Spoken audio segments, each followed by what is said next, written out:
All right. Hey, welcome to Tile Coach. I got Bryson here with me this morning, and he's got some questions for me. He hit me up on Instagram like last week or a couple weeks ago, and I said, well, yeah, I'd be happy to answer some questions. Let's do it in a live stream format so that it can help more than one person. So thanks for being here today, Bryson. Glad to have you. I'm glad to be here. Yeah, man. Um, Tell me a little about so yourself. what? Tell me a little bit about yourself.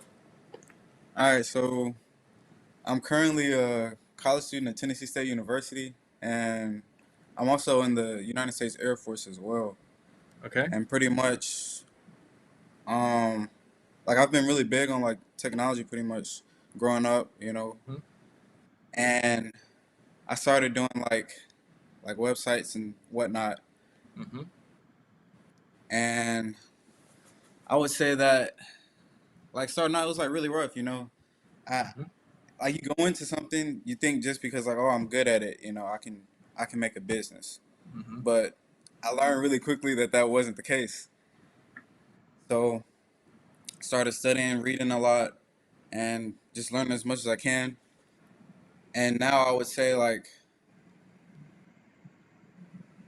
back when I was younger, I had an uncle pretty much, and these guys would come over and do work on his house, Mm-hmm. and then I would go to my uncle like in the summer, and he would be like, "All right, I'll give y'all like we start off with $100, Mm-hmm. like I'll give y'all $100, and he will do work around his house pretty much, like helping the guys, and they'd be like laying bricks and stuff like that. And then if we well, afterwards we go to like restaurants and stuff, and he would be like if I forget to say yes sir to the waiter or yes ma'am to the waitress, he'd be like, "It's $5. You just lost $5." Mm-hmm. And then at the end when we go back home, he'd take us to like the dollar store. He'd be like, "Y'all go get whatever you want." So me and my brother just run all around the store, just Mm-hmm. grabbing as much candy and stuff. But yeah, and now I say like I just like I really love like working with the guys and whatnot, Mm-hmm. and I want to go after because when I started doing websites and web design, I was going after like hair salons and like barbershops, but it Mm-hmm. just wasn't. I couldn't connect with it. Mm-hmm. So now it's like, man, I really want to like I really like love like being out there. It was hard work going around with the wheelbarrow and everything like, but it was fun. Like Mm-hmm. I really had fun. So I really want to get back like and connect with that type of industry. Mm-hmm. So All then right. I went out and started reaching out to, and I found you and I was like, man, this is some really good videos. Okay, so you're attempting to set up a business that's going to do web design, technology, maybe marketing for contractors. Is what if you could write Hmm. up your wish list of what you would like to do. That's what it is. Yep, Yeah. definitely. Okay. Okay. Good, man. That's a good place to start. Yeah. Most of my business experience is just in the contracting world. So, you know, I can only give you my experience of starting and doing business as a contractor. I don't Hmm. have you know across other industries. I don't know how much translates, but I know there's a lot of crossover, right? There's a lot of crossover. Hmm. Uh, if you're good at business, you're good at business, right? So, Yeah. uh, yeah. So I think first off, that's a huge market. I think there's a lot of people in the tile trades, other trades too, that need help with marketing and web design. Websites are huge. People really want to be able to, especially with smartphones, hop on the phone, check Yeah. reviews, check what you do. Website is just a great place to market yourself and let the public know what you do, right? So uh, most people in the industry, in my industry, just don't have time for it. They don't really have the background for it. Did you go to college for web design? Did you um, in the service, or what did you? How did you get into doing web design? I started like I want to say when I was like 14 or 15. That's when I built my first website. Okay. But I took a computer science class in high school, and Mm-hmm. then right now at TSU, I'm a computer science major, Okay. and also in the military, I work on the military website. Okay. So it just kind of kept on growing, I was. Yeah. Oh, that's cool, man. I mean, I'll probably want to talk to you after after we're done with this because I need some help on my website. I don't know if you've seen my website, tilecoach.com, but I use just a basic Mm. web template from Wix, and I've plug and play a little bit, but man, it needs some help. It's just something that, again, like I shared about other contractors, we're busy, we're doing other things.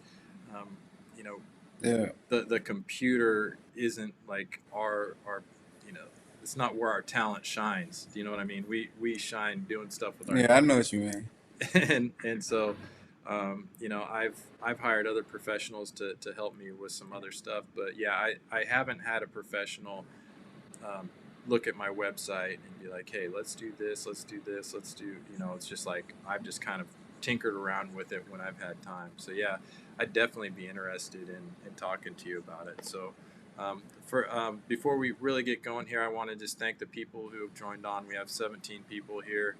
That's awesome. I love what I like to do is I kind of envision a room full of 17 people, and we're just sitting around in a circle talking, and so Yeah. it's a nice visual for me to know that we have an audience. Uh, but yeah, do you have any yeah, just go ahead and ask me some questions, and I'll see what I can do to answer. Well, starting out, I just want to know like what got you into doing tile, pretty much. Hmm. You know, how'd Yeah. you how'd you? Yeah, yeah. So I started doing tile work.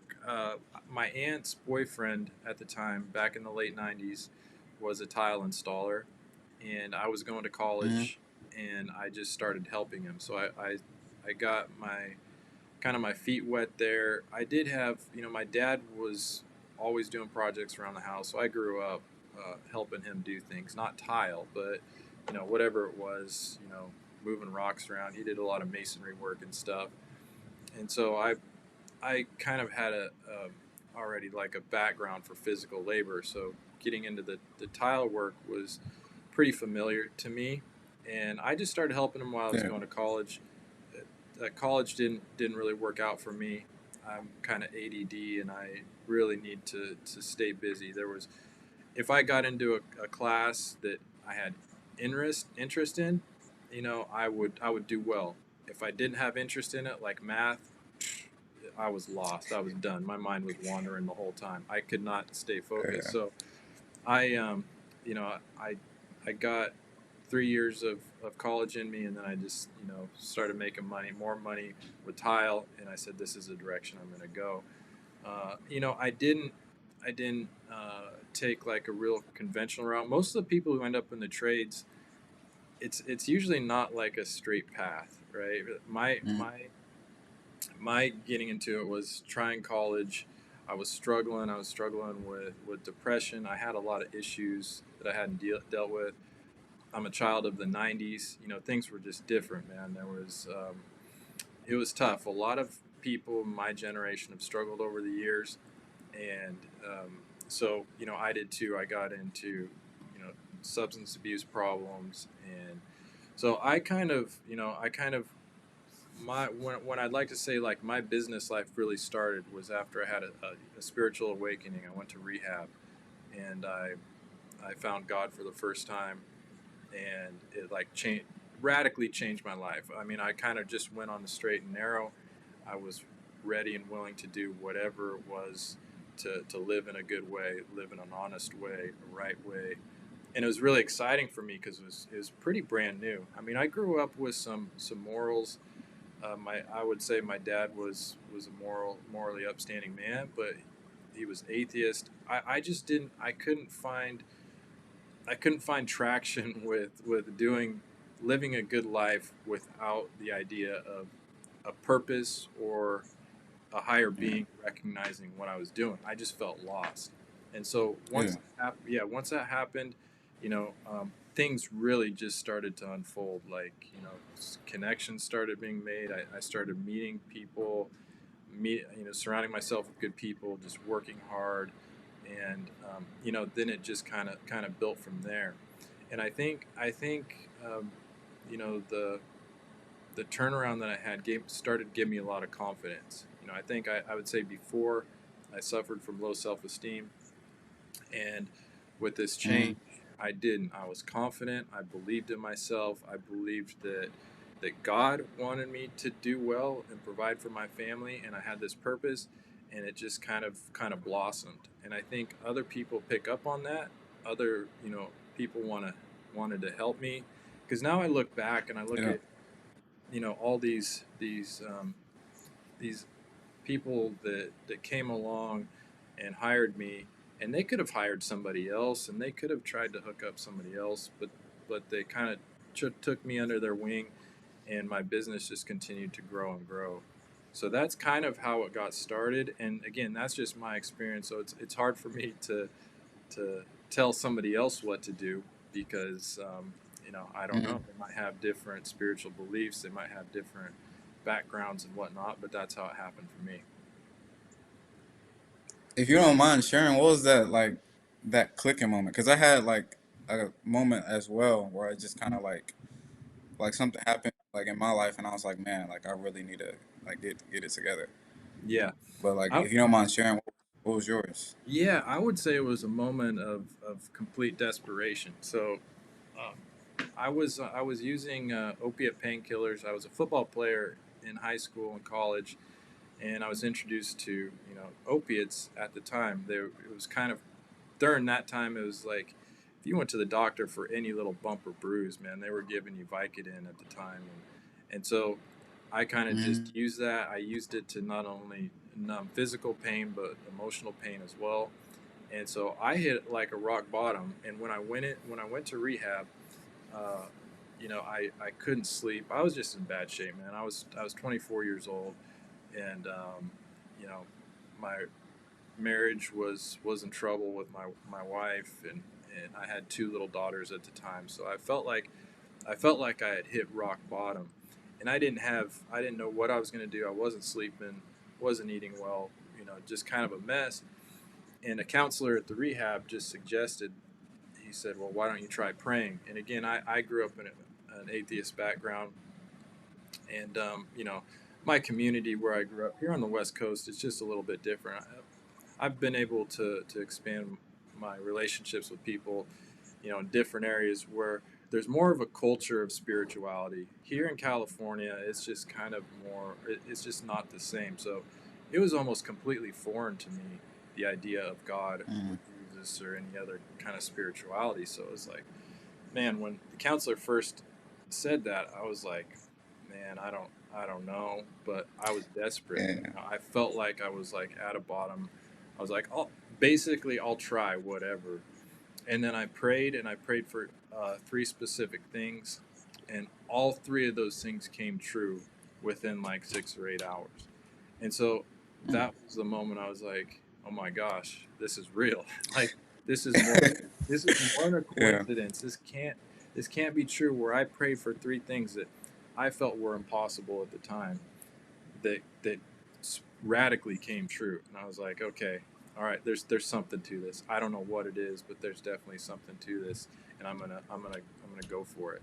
And then I just coming from that place of real humility, real, I guess, like a bottom, to like, okay, I almost felt like this is like a clean slate, right? And then I just kind of was like, okay, I'm ready to Yeah. listen to instruction. I'm ready to kind of cast aside my old ideas that I had about life and what I was supposed to do, and just kind of started moving forward, in faith that I was gonna, you know, be rewarded for whatever I'm doing, and that's kind of how I went forward with that. Yeah. I mean, for me, I would say, well, when I grew up, well, the way I grew up, pretty much, my dad was like deeply, it was like forced on me. Like he'd wake us up Yep. early in the morning. He'd be like, sit down. Hmm. He'd be like, these are verses for the day. Memorize these verses. Hmm. Then we study the verse, me and my brother, and then as I got older, it just started to irritate me. So I ran Hmm. away from it. Hmm. But then now I find myself like constantly just going back to it, because it's just, I don't know. It feels like that's what I'm supposed to be doing. You know, Yeah. it feels correct, and Yeah. it gives you a purpose, like how you was talking about earlier. You know, Hmm. someone's watching me. You know, they're watching what I'm doing, and then I also, with the praying, like every time I pray, well, not every time, so like it won't come automatically, but it Hmm. always does happen. It may not happen the way you want it to happen, but Hmm. it tends to happen. So I Yeah. completely agree with that. Yeah. Yeah. That's it. That's But cool because I have some friends. I have a good friend who was a pastor in Atlanta, and then he came out. Um, he came out to a church here, and he's been there for about 5 years. And I met him on my at my golf mhm, club.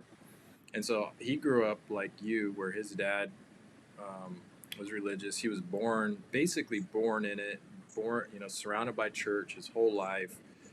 Became went to college to be a pastor.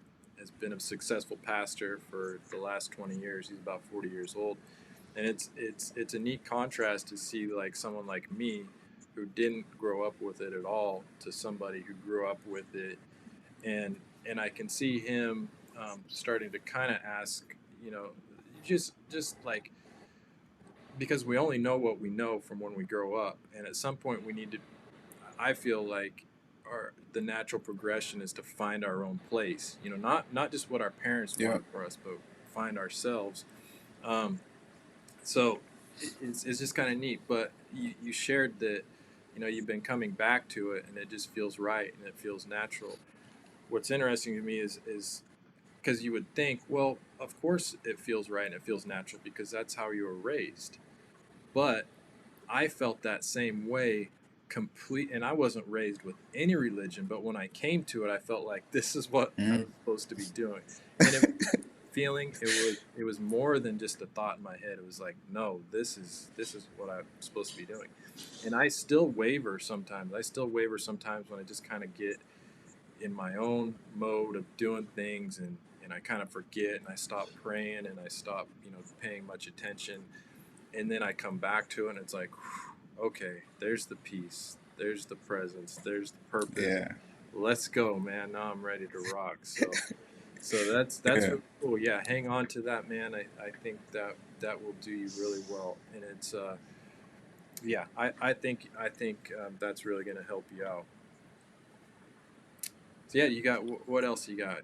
Got another question for So me? what was like? Did you start with like styling? Like after that, like you had your awakening and whatnot. Did you like, and then like how did the shift to business come about? Like the business mindset. Yeah, again, I think it's been a journey. So after that happened, I went to go work for just a landscaping company. So I kind of stopped doing tile because with my uncle, it was kind of a bad situation. He was drinking and smoking weed every day on the job sites. It was just like, you know, there was a 10 o'clock break to smoke weed. There was a lunch break to smoke weed, and it was just like that was it. So it wasn't a good situation for Yeah. somebody who was newly sober. And so I went to just go work for a landscaping company, and I did landscaping for $7 an hour, and I just did it. What I noticed, I did that job for about 6 months, and what I just did it to the very best of my ability. I was like, man, I'm gonna cut these bushes the best. I'm gonna make these lawns look the best. And honestly, Yeah. it is one of the best time periods of my life that I was just landscaping. I was newly sober. I was back with my wife and my kids. I felt like I had a job, and I just doing it to the best of my ability.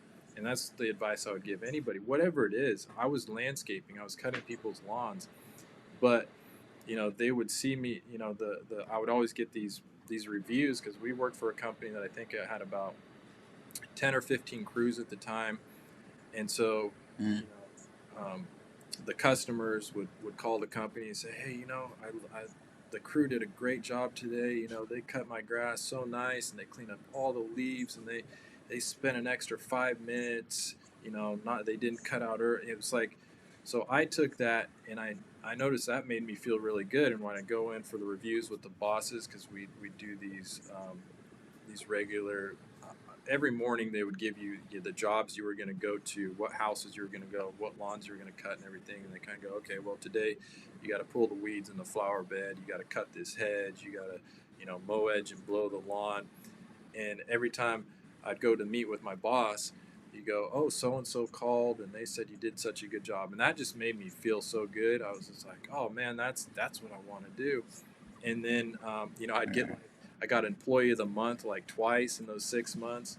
So you know, I think having that, discovering that I knew that doing a good job really made me feel good, and to be recognized by other people, kind of set me into that mindset where I was just going to do the best I can at what I do. And so it at the time when I was still landscaping, at the towards the end, my uh, another family member needed a tile job done, and since I'd done some tile in the past, they said, could you finish up this job that somebody else had started and didn't finish? So I finished up their bathroom for them, and again did the very best I could with that job. Took my time. I didn't even know that much about tile at the time, because again, I was just, my experience was I maybe had about a year and a half, and I was just like a helper. I wasn't really a tile setter, and so Mm. I wasn't that good. But I took my time. I did my best I could. They were really happy with how it came out, and then yeah, my aunt, so it's still a different family member, but she had said, my best friend works at a tile shop, and she said they're looking for tile guys to refer. Do you want to make some business cards and give them to her? And I was like, sure. And so she helped me. She printed up. Her name's Eli. She's still one of my people that I look back who really helped me along the way. And she made me some business cards. Printed them out. I think she just printed them out on her computer, and then I gave them the business cards. And yeah, it was like a week later I got my first call, and I was like, "Phew, Jeez. okay, okay." And I'm still landscaping, and I go, "Okay, I'm going to do this." So I did that job, and then like a couple days later, another call, and then I quit the landscaping and just did that.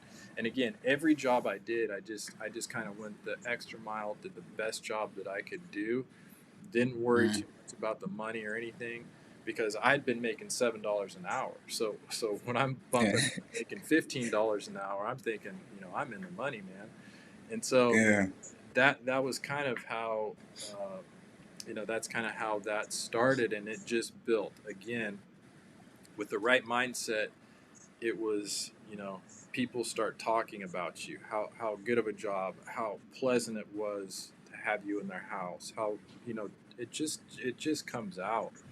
And so, Mm. like, I always, the advice that I give people when they're asking me questions on business is like, you got to get right with yourself. Like, get right with yourself, find out who you are, what you like, and do the best job that you can do. And once you have that, then you're ready to get the other things that are going to come. Because if you're still struggling with things, and you're still doing you still got issues and whatnot, that's going to hold you up. It wouldn't matter if you came across the right people or not, because they're going to pass right by you. Yeah. Like, oh, that dude doesn't look like he's doing that well. Or it could just be just kind of like a block. Yeah. I mean, it's not always like, you know down down lowly in the gutter. It could just be normal, and people won't notice it. When you have that light and that spirit and Yeah. that drive, that's when people will pick up on it and be like, "No, man, let's have a conversation." Hey, because it wasn't far. Only about a year and a half into doing what I was doing with the business, I did somebody's house, and he happened to work for a supermarket. And so he was Mm. like, hey man, I got these supermarkets that, and I'm in charge of all the construction on them, and we're building one a year, and we got all the maintenance to go on them. And I was like, whoa, no, that's way above my league. I'm just tiling houses. I'm doing floors and showers, and I can't work commercially. He's like, no man, Yeah. come on, I'll show you. And it was super cool. And I still work. We're doing a job for them on Saturday, and it's been something that really elevated my game. I worked for the owners, been able to do some incredible jobs, and it was a result of doing work at his house and him enjoying me being around, him noticing that I was doing the best I can. And so those right people just seem to come along, and that's the experience. You know, that's kind of shared when I talk to other successful people. That's usually kind of how it goes. Yeah, mine was the same way. Hmm. Like it's like they just show up, you know. Like every Hmm. night I would pray. I'm like, okay, just please, you know. I just always like say thanks pretty much. Thank you for everything you've done, and I just Hmm. like ask you to lead me in the right direction and lead the right people to me. Hmm. And then time just goes by, and like I'm like, man, I look back, I'm like, how did I even meet this person? Yeah, yeah, But yeah. you It's know, there. Yeah, very cool. So what else? so What else do you got left, Bryce? did you have like a? Because I know it's a lot to learn, like when you're doing business. Hmm. So how did you go about like learning everything? Did you read books or go to seminars? Like what did you do?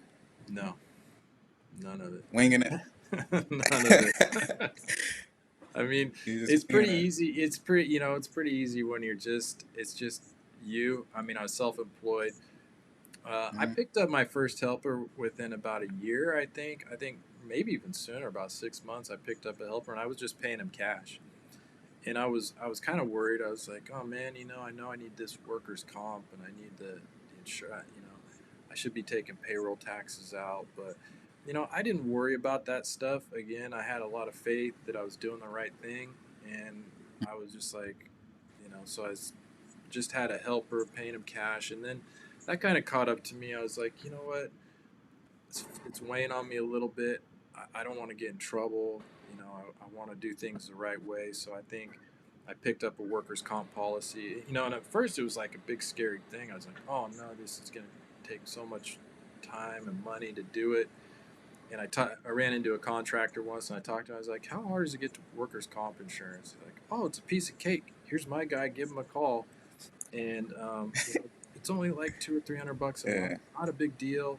I was like, okay, let's do it. And I did that. Got the people on payroll, and I was like, oh, okay, this feels good. And it was just slow. It was one employee, so doing payroll tax. I think I was still doing like, back then. We didn't have the computer technology like we do now. So I think I was doing like, writing everything in ledgers and reporting the payroll to the government, with envelopes, writing it out and sending it in, Yeah. and just slow, man. I mean, I think if you got to look at it like a journey, and it wasn't like I never stopped and was like, oh, I got to go read books or I got to learn about business before I do it. I was like, no, I'm just going to continue to do good work. I'm going to continue to meet people. Hmm. I'm going to figure the other stuff out, and that's kind of how it's been. It over a span of about 5 years, I would say I kind of got all of the ship righted with business stuff as far as taxes and doing all that stuff. But there's a lot of professionals that you can reach out to for that stuff. If you're worried about tax compliance or licenses or whatever, it's pretty easy to find out what you need to do. But I'd say that that's like the secondary part, to first off becoming uh, an expert in your field, doing the best that you can at your job, and really honing in those skills is the important part. That's the important part. And looking at it like a journey. Like, I don't need to have this figured out right now. I don't need to be the best right now, but I'm gonna work at it and I'm gonna build it. And before you Yeah. know it, I mean, 5 years flies by. I mean, that's like nothing. You look back on it, you go, Yeah. man, where'd that go? But you'll see where you've gone. I'm a big believer in goals too. Like, I was introduced to somebody early on who told me about goals, and I didn't really believe it at first. I was like, well, what's that going to do? It's kind of weird. I don't like, you know, trying to forecast into the future. I'm happy with where I'm at, but Mm-hmm. putting those goals down is huge, whatever it is. And I like long-term goals. It's good to have short-term goals, but long-term goals, 5, 10 years. Honestly, look at yourself in 10 years, and it's a hard question to ask because you don't know. You're like, I don't know where I want to be, Yeah. But um, I would do that. Do a 5 year, 10 year goal, write it down, and you'll be surprised. Really, you'll be Yeah, I surprised. just recently Just from started the fact, journaling. yeah, just from the fact Yeah. of writing it down. Journals are great because you can go back and read them. I have a journal that I've kept since 2002, believe it or not, and it's so awesome Jeez. to read back and see where my headspace was at that time, and you see Yeah. repeated patterns of thought too, because I write in my journal. Usually my journal is something that I write in when usually when I can't sleep. I don't know, that seems to be the time it kind of, because I use it to kind of, you know, almost like upload the thoughts into to my Yeah. journal, so it takes it away and I can I'll fall asleep at night. So if something's bothering me, keeping me up, I'll get up and I'll journal. And so I see these repeated, you know, patterns of my thought behavior of what I worry about. And it's like, dude, you get to know yourself really well with it. And yeah, in the Yeah, journal, definitely. seeing where you've come is a really good feeling to see how far you've come. Yeah. It's nice seeing the growth. Cause even just looking back at my journal like a few months ago, I'm like, man, like I'm thinking completely different than I was like a few months ago. Yeah. So it's nice to see, because when you just like doing it like on your own pretty much, and you don't see the growth. So Hmm. when you go back and look at that journal, it really like you see how much you've grown. Or even when you have a conversation with someone and they're like, "Man, like you've changed like a lot since the last Yeah. time we talked." Yeah. So So how old are you, Bryson? I'm 20. 20. Oh Yep. man, that's awesome, man. Turned 21 in February. That's so cool. Yeah. I don't feel Very. like I'm 20 though. No. I don't know. It's like because everyone else my age, they're just off like going to parties, especially with like college. So Yeah. then when they like have a conversation with me, and they're like, "Man, I seem like the old person or something." Yeah. Yep. So Yeah. Yeah. Everybody has different personalities. I think it's really cool that you have that drive at that age. You know, that's incredible. Hold on to that. Don't, you know, keep that going. Everybody has different personalities, right? One thing hmm I've learned is that, you know, what's right and good for one person isn't for the next person. We're individuals. We need to find out what makes us tick. That's the important part. yeah, yeah, And kind of, you know, you got to have people around you that help you if you start getting, you know, too far out there or whatever. But you also need to recognize what makes you feel good and do it, and not listen to the other people say, oh man, you're taking it too seriously. You know, come out, have a drink with us or whatever instead. You know, yeah, so yeah, you gotta know what you want and go get it. yeah. Did you have like? Because right now it sounded like your journey was just smooth. So I'm like, did you have any things that you like really struggled with in your business journey? Yeah, yeah. There were a few times that were really difficult. Uh, well, the trade that we're in is difficult in of itself. It can wear hmm you down.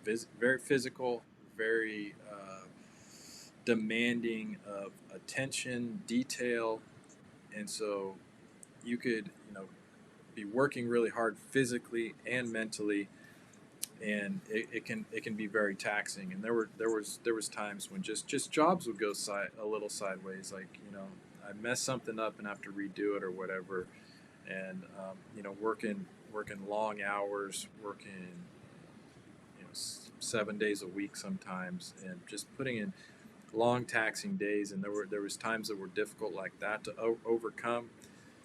hmm And there was also times when that I had a couple jobs. I've had two jobs that have ended up bad, which is really good. I mean, I've had a long history of excellent customers, and there's two jobs in particular where we ran into some somewhat nasty people that were just uh, wanted to take out whatever their issues were on my company. That's the only way I could look at it. And I'm not hmm perfect by any means, but it was kind of done in a vengeful way to try to hurt my company.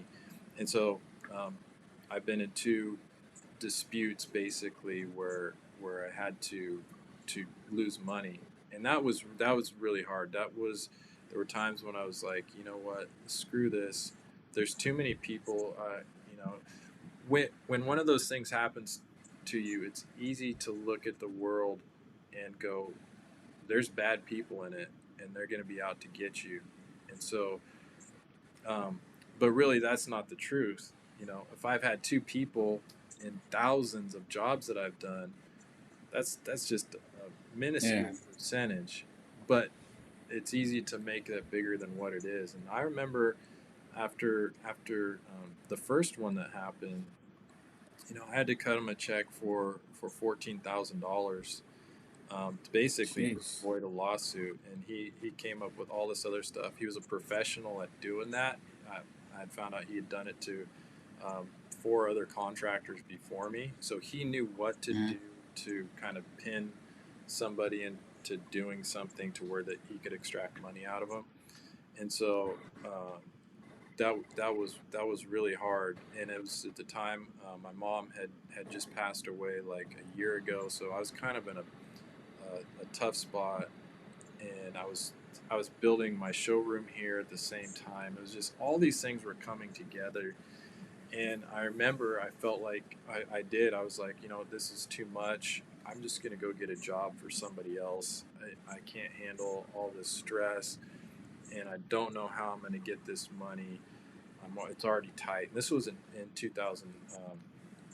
2013, I believe, and so the economy still wasn't very good, and I was really discouraged. Uh, but I have a good story about what happened after that. I just started going to church. So I told you that I had a spiritual awakening in back in 2002, but I Mm-hmm. never went to church. I kind of just had my own idea of God. I didn't go to church, but started going to church in 2012. So we're sitting in church, and I've only been there about a year. I think I just gotten baptized, and I've found this, found a great church that we liked. I'm in church, and I'd taken my truck into just get an oil change.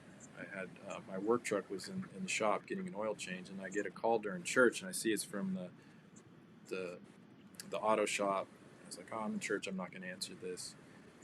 Send it to voicemail. Get an immediate call right back. I'm like, oh man, something must be wrong. And so I pick up my phone, and they say, hello, sir. Just need to let you know we had an accident with your truck at work. It fell off the lift. And I was like, oh no, oh man. And again, here's all this stuff piling up on me, but I was like, okay, I'll come down Yeah. and check it out. Well, long story short, because the truck fell off the lift, what happened is it just scraped the frame. Cars are built on a frame, and heavy duty trucks have these just basically two big steel I beams that the frame of the truck is built on. So they had the lift, it Mm-hmm. had these little connectors on the lift, and it slipped out. So the frame kind of just slipped down, and the back end of my truck just slipped down and hit on the tow hitch and just kind of sat there. So Yeah. all it ended up doing was scraping the side of the frame. It just kind of scraped it, didn't really damage it or bend it or anything, just scraped it. So I was like, okay, it's fine. They go, you can drive it. It's not a problem or anything. We just need to let you know. And they said, here, call this number. This is the insurance adjuster for our company. I think it was Firestone was the company. They said they'll Mm-hmm. take care of you, whatever. Get it into a body shop, fix the scrapes on the frame. So sure. So I went to the insurance adjuster, and he looked at it, and he goes, yeah, well, it looks like we can't just paint over the frame. Like legally, we can't do that. We need to replace the frame. I go, we need to replace the frame for two little scrapes on it. And he goes, yeah, and so you basically need to take your truck apart, put a new frame on, put your truck back together. And I was like, oh my gosh. And he goes, yeah, just let me know when you can bring it in, and we'll get it going. I go, okay, man. I go, I can't really be without my work truck. And he goes, well, we can get you a rental. I was like, okay, is there any other thing we can do? He goes, well, we could just give you, if you don't want to do it now, we can just write you a check for the amount that it would cost to do that, and then you can do it in your own time. You just need to sign a waiver or release. And I was like, okay, I'll do that. So they cut me a check for $13,000, and I didn't need to do any work to it.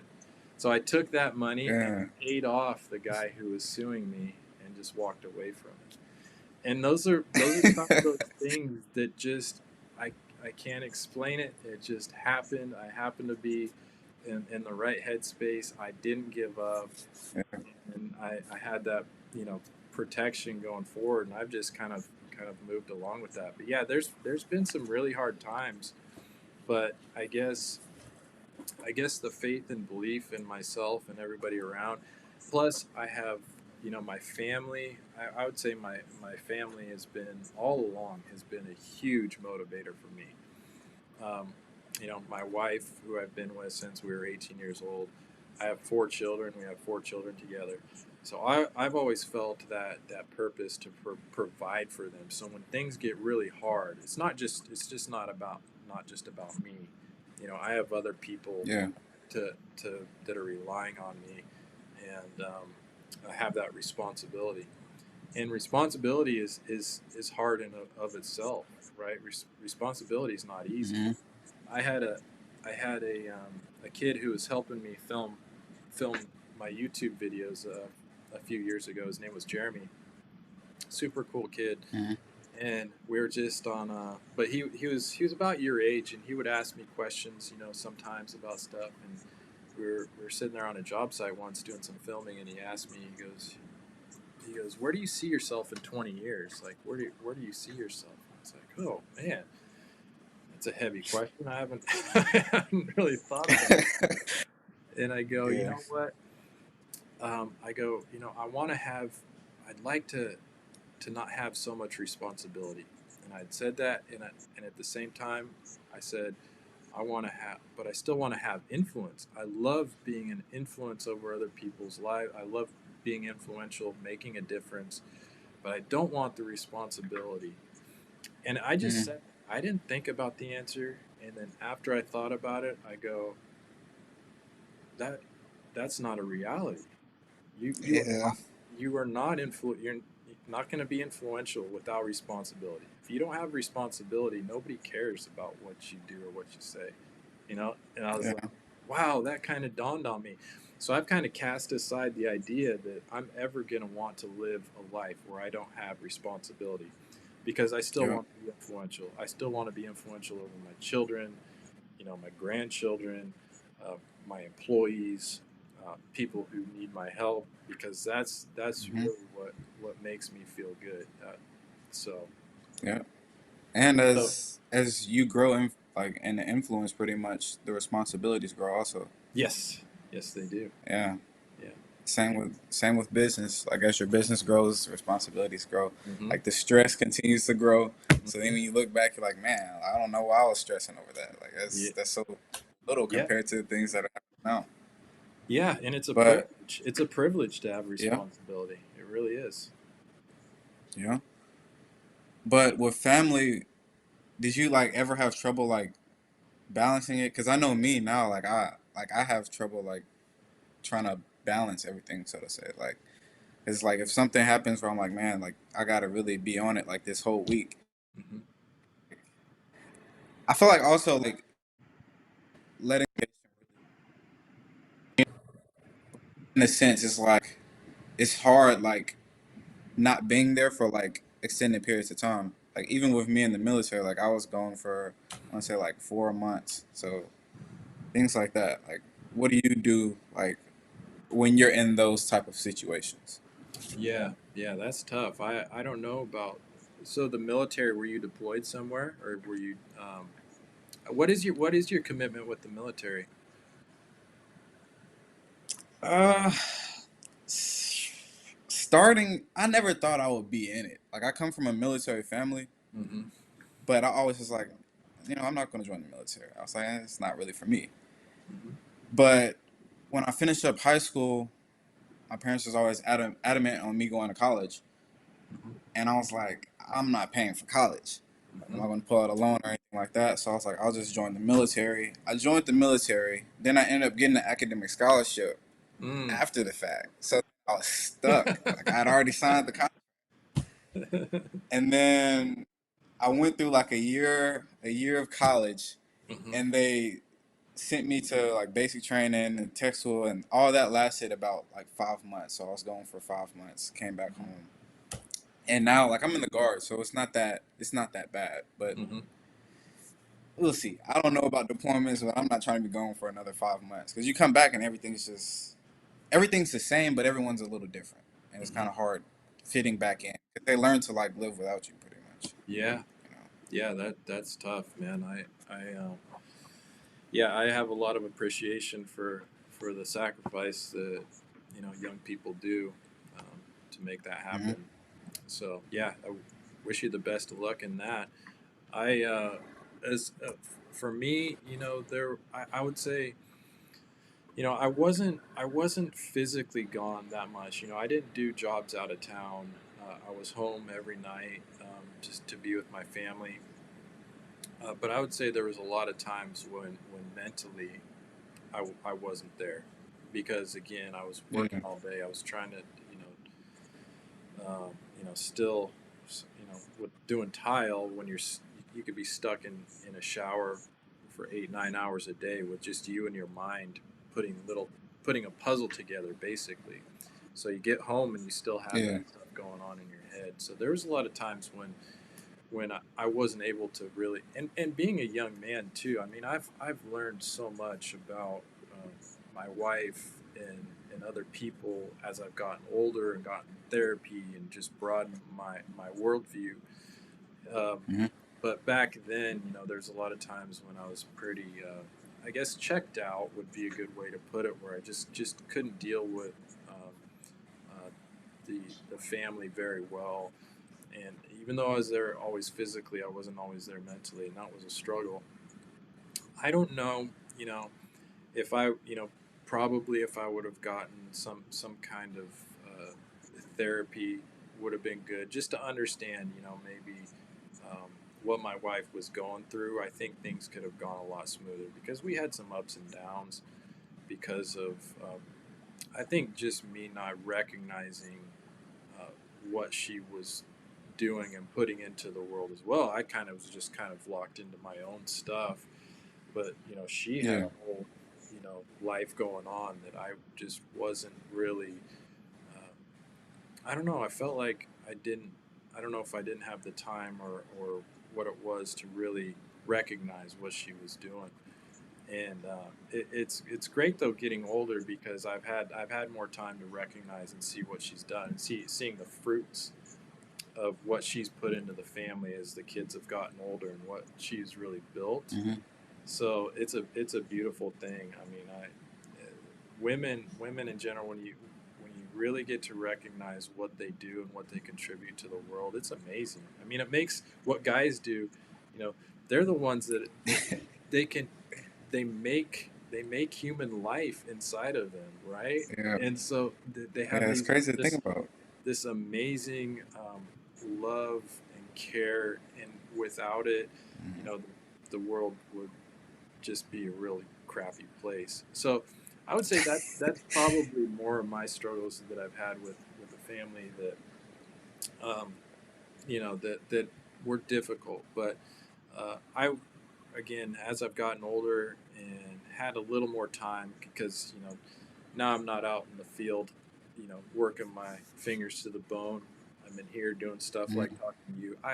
I'm able to expand, I guess, my just view of and being empathetic towards other people and understanding what other people are going through and stuff. So that's been good. But that came with time, and again, I don't even know, like, um, if those opportunities had presented themselves at the time, if I would have had the capacity to understand it and do it. So I do have a little bit of, I go easy on myself, because I was really just working hard, doing the best I can at the time. But Yeah. I think couples therapy could be huge for people, no matter what, no matter how you know feel how good of people or well-adjusted people you are individually, coming together with another person, because they're bringing their stuff and you got your stuff, and it doesn't always sync up. So Yeah. I also think like talking like in as groups, like couples all coming together and talking, because then like when you hear the issues other people are going through, you're like, man, they're facing the same thing. Or it also can be like, man, our problems aren't that bad, compared to what other people are really going through. Hmm. But I feel like for me, because I've been with my girlfriend for since I was 18 also, and then we're best friends all through like high school. So I feel like I don't know, like I've grown a lot, but now like I've been mentally checked out, which I'm kind of checking back in now. But Hmm. came back, it was all fine and dandy, but then it's just like, it was just it's cool for like the first month, Hmm. but then it's you start like transition kind of back because that's what you were so used to for the past like Yep. 5 months. Yeah. So you slowly have to, reconnect pretty much. Yes. Yes. Yeah. I imagine that would be difficult. I would say too that like it's not always. I don't even think it's meant to be easy. I don't think if. I think Yeah. people give up on relationships too often because it's hard. I think it's supposed to be hard. I think that's what makes you grow. It's just like work. I tell people too, like, dude, the struggles you go through in your work life are they're hardening you. They're making you a better person. They're making you more resilient. Without that, you're not going to grow into the best version of yourself. I think it's the same with relationships. What I've noticed is Yep. there's going to be tug of war. There's going to be conflicting ideas. There's going to be times that are not all that pretty. Uh, but the more you go through it, the more you grow, the more connected, the more you find out about each other. I think a lot of the times in relationships, um, we don't find out the true nature of our partners unless we're struggling with them, and we see some of that Yep.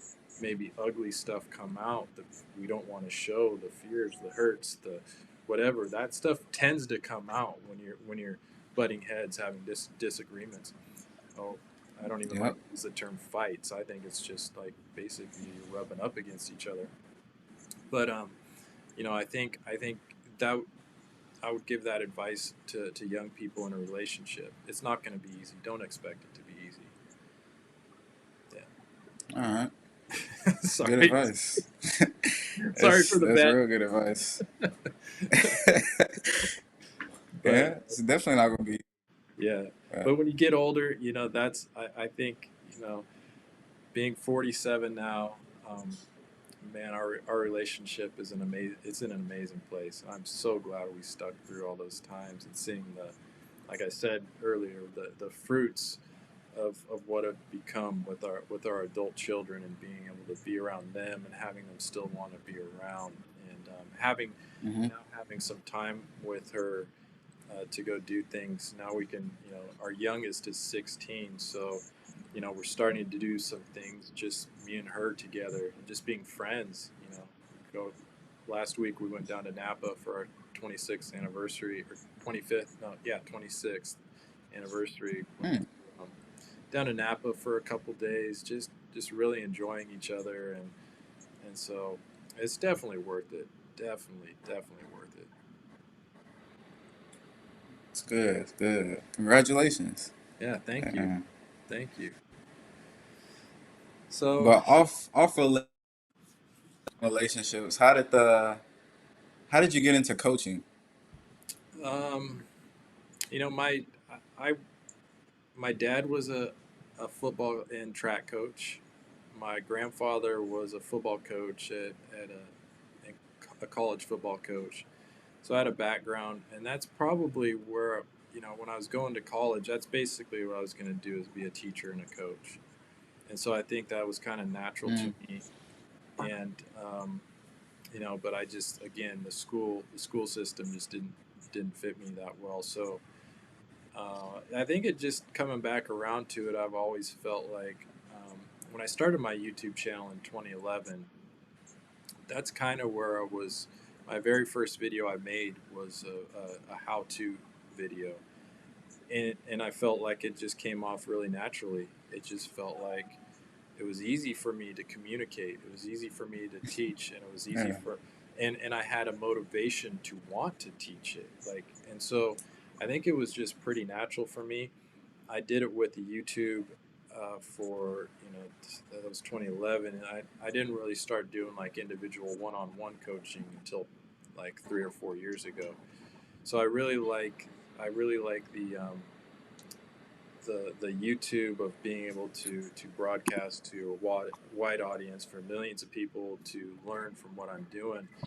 Uh, but the one-on-one coaching is really satisfying as well. Now I get to do. I probably do uh, probably average about 4 or 5 sessions a week, which is perfect for my schedule. And I get to walk people through their tile jobs and see the light bulb go off and see how proud of they are when they complete their projects. Getting because with YouTube, right? I don't get that. I see the comments and stuff, but it's different when Mhm. somebody in a video call and you see them how how happy and proud they are of the work they do. Yeah, Show you pictures. yeah, It's really rewarding for me. So that's uh, that's been really cool thing that I just kind of naturally came with my personality and my individual talents. Again, that's part of just finding out what you're good at, right? yeah, yeah. That's true. Hmm. Do you?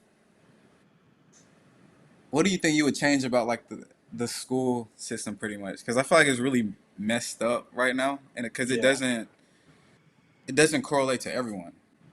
yeah, It yeah. just forces a mindset on every single student. The school system is definitely outdated. I think the problem with the generals, from what I've seen, and I've had four children go through public schools. We didn't do any private schools or anything. Public high schools, and Mm, and again, I come from a family where my dad was a teacher, my grandfather a teacher, both my sisters are teachers. So I've really been around it a lot. Um, what happens is people get institutionalized. The leadership of education, they go to school, so they've grown up in the system, and they never left it. They yeah, they they graduate from high school, go to college, and then they start teaching the same system that they learned, basically. So they haven't been out in the real world. They haven't worked um, alongside, you know, people outside of that institution of education, whether it's a high school, a university, or whatnot. And people really get institutionalized and kind of closed minded. And so I think they're just really slow to react. I think they probably will.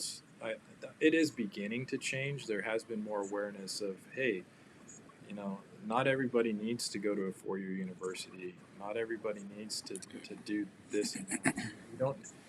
Why are you taking these math classes? They aren't going to do anything for you in life. yeah, And also, it's just teaching people it's teaching kids as they're growing up to kind of just do what you're told and fit into this little box. And if you don't do this, then you're bad, right? You're kind of labeled like an yeah, outcast. And so I think that the education system is they're going to get a rude awakening because the people who aren't doing it are becoming very successful, and they can't really hide that anymore. It's yeah, out there. It's apparent. So I would like to see more individuality, more stuff offered for kids who don't fit into the traditional. I mean, I think that the system, the way it's set up now, is great for producing more teachers. You know, it's, yeah, more classically trained teachers, or engineers. They need the math. Um, uh, I guess historians would need history, but you know, yeah, besides that, I mean, it's not really helping. So if they had yeah, some programs where I would love a program, basic construction program, where it's like kids go and they learn how to build stuff. They learn how to be a plumber. They learn how to be an electrician. They learn how to be a carpenter. And I think that should be integrated in with the public schools. I mean, what else? I mean, yeah, public schools are getting millions and millions of dollars. They should be doing stuff that's really helping our communities. I mean, because a lot of kids that get lost in the education system, again, there's not much, not much else after. It's looked down upon. So it's like, let's start these kids early that aren't fitting into those traditional models, and get them into Mm, where they're building something and feeling good. Again, like I said early on, for me it was about self-esteem. When you start building things and feel like you're doing something that's making a difference, then you can catch these kids at 14, 13, 14 years old, where they're like, oh, I can build this, and oh my gosh, look at this, I can put these pipes together, and you learn all this stuff and make money. yeah. I mean, money talks, man. If you're Yeah, 16 years old and you can go out and make $20 an hour because you know how to put some pipes together, I mean, that's really cool. So I think the whole yeah, model will change. I think it's kind of slow. It's, again, because people uh, are ingrained and just surrounded by other people in this particular institution, that it's hard to get outside ideas in there. But it is. I think social media has had a huge impact on that. Just the awareness, definitely. alternative media sources, and ways for people to share what they do. I think that it's making a difference. And I'm starting to see a change, at least in the general public. Everybody I talk to says the same thing. Oh, we need to have different Yeah, programs for kids, that don't fit into the traditional education system. yeah. I feel like it's definitely crushed creativity, I would say, Hmm. because like when you go in, you have to do it the way they tell you to do it. Because I remember when I was like younger, like my parents, like I'm really good at math. Hmm. I started off, my parents had flashcards, so I'll be doing the flashcards, Hmm. multiplication, all that type of stuff. And I just love math. I hate reading, but I love math. So then when I went to, I think I was in middle school, problem, and I put like, because they'll have all the stuff, all show, and then I think I did like two steps out of like, I want to say like eight, and then I had to answer. Hmm. And then I got marked off for that. I was like, what did I do wrong? They're like, oh, you must have cheated. Hmm. You must have cheated. There's no way you did it like this. And then same with like English. I feel like my papers, I would think they're good papers, because it's Yeah. like the grammar's correct. So I'm like, what's wrong with the paper? So you have to write it kind of based off what the teacher wants to hear, I would Yeah. say. Yeah. So I feel like it affects your mind. So then when you get out in the real world, you get a job, you do it exactly the way they tell you to do it. Hmm. Whereas I feel like a lot of business or smaller business, so to say, it pushes more creativity. You Hmm. want to stand out from the competition, Yes. unique in some way. Yes. Yeah. Yeah. Again, I think the education system as it sits right now is about holding people back. I know there's a lot of, I mean, even, again, I don't want to like bag on teachers. My parents were teachers and everything, but I think a lot of them are just very limited. And I think there's some jealousy. I mean, these people never got out. The people who are teaching high school never got out of high school. They're still there. They're 40, 50 years old, and they're still in high Yeah. school. And so I think there can be some jealousy of people that think differently and do things alternative ways. But yeah, anyways, we've been going here about an hour, Bryson. So I like to keep them about an hour. So this has been a great talk. All right. Yeah, so let me. I'm going to chat with you a little bit after we get off here. But thank you very much for being part of the live stream. Really glad I got a chance to talk to you. You did a great job. And yeah, stick around though. I want to talk to you after we're done here. So thanks, Bryson. All right. Glad to be here. All right.